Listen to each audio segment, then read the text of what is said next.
ఎవరు కావాలి అని అంటే ఫెయిత్ఫుల్ కావాలి దేవునికి. ఇక్కడ దావీదుకి అలాంటి వాళ్ళే కావాలి, దేవుడికి కూడా అట్లాంటి వాళ్ళే కావాలి. 111వ కీర్తనలో మనం చూస్తాం, నా యొద్ద నివసించినట్లు నమ్మకమైన వారి కొరకు నేను కనిపెట్టుచున్నాను. ఎవరు కావాలి ఇంతకీ? నమ్మకమైన వాళ్ళు కావాలి.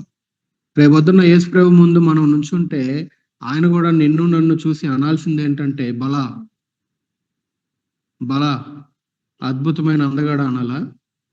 ఏమనాలి?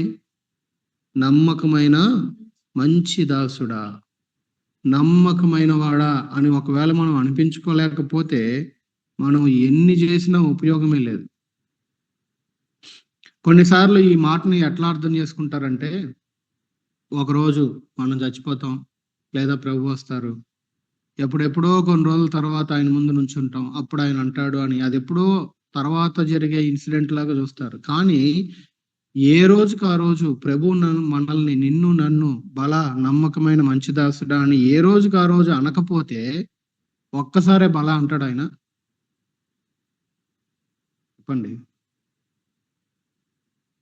చాలా ఇంపార్టెంట్ అది.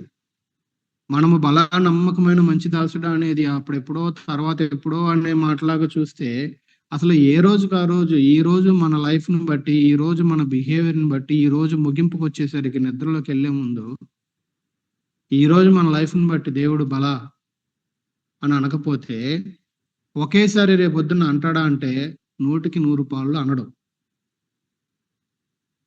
అది మనం అర్థం చేసుకోవాలి. సో ఏ రోజుకి ఆ రోజే దేవుని చేత బల అనిపించుకునేలాగా మన జీవితాలను మనం జీవించాల్సిన అవసరత ఉంది.